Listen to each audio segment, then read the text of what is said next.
Hey guys, Brady Lily here, and this is round 2 of Synchro Recycle versus, or Synchro Beat versus, or what I'm going to assume is a Chaos build of some sort. He had the Chaos Dragon stuff in it. He did bring out, he showed me his hand, and he had a Chaos Sorcerer in his hand, so I'm assuming it's some kind of a Chaos build.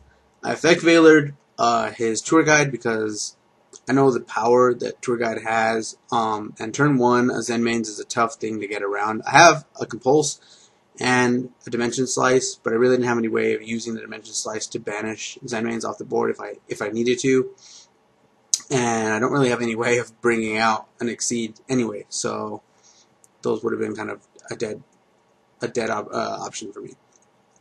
I could use my Compulse on it, but as you will see in a second, he had down 2 Mysticals, so that wouldn't have been an option anyway. And I would have been looking at turn 1 Zen mains. So instead, he reborns my Effect Veiler to bring out an Armory Arm, which I thought was an unusual choice on my opponent's part. I wouldn't have done that. I would have just waited and taken the beats. But, that's just me. So he goes in Armory Arm, and then he sets 2 back rows, which I'm assuming is going to be at least 1 mystical, and then like something else, like a solemn or whatever, basic stuff. Maybe his own compulse or be a bottomless. Okay, so my real only options are either to allure away my Sangan or to set it and then set a couple back row bluffs.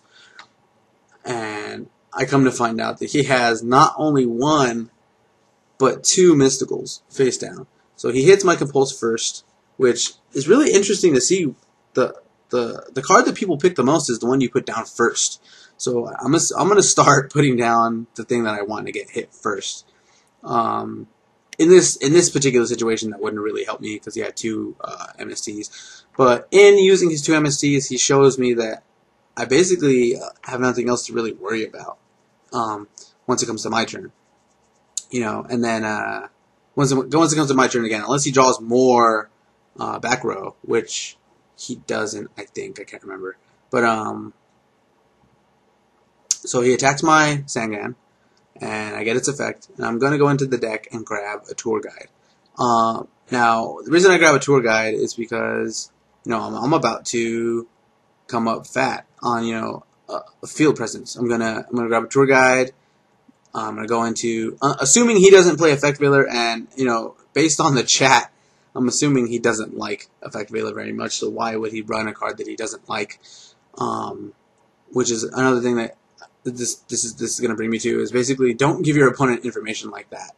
Don't tell them, oh, I hate Effect Veiler, because that pretty much is going to give them an idea that you don't like Effect Veiler.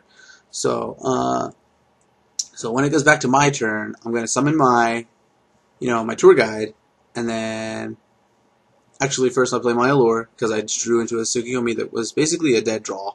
But because of Allure, it became useful. Allure gave Tsukiyomi some value there.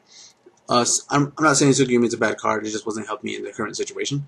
And so I bring out my Tour Guide. He didn't stop it, so that means it's good. And then I go into my deck and grab a Kushano. This is my normal play. If you play against me, you probably are going to see this very often. Basically, I go grab a Kushano, and then I go into a Zen mains. At this point in time, I could have also gone into a Leviathan Dragon, killed his Armory Arm, and dealt him 1,200 damage. But I already had the Chaos Food in the deck, in the graveyard from the turn 1 Effect Veiler and the turn 2 Sangan Death. So that was cool. That happened already, so it gave me an opportunity to bring out BLS a turn earlier than I had anticipated on bringing him out. And so I go into my Zen mains, face up attack mode, remove my, banish my Sangan and my Effect Veiler, and then bring out the big guns, BLS. So at this point, I'm really only hoping that he doesn't have a Gores. I have a Book of Moon, which will get rid of the token, but I still have a 27 Gores that I'm going to have to take 1,500 damage from if he hits my Zen mains, which he didn't, so that was cool. I think Gores should be in every deck. I think Gores is kind of like this necessary evil sort of thing. Like, if you don't run him, prepare for stuff like this to happen to you, and if you do run him, it gives you a chance to come back. But I mean, I've won games off the back of Gores, and I think Gores is ridiculous. And right here, I was trying to hit my Book of Moon, and the cursor went over Birdman. So I put down my, my BLS, because that's my big guy. I'm pretty much established to win at this point if he doesn't have any way of getting rid of him.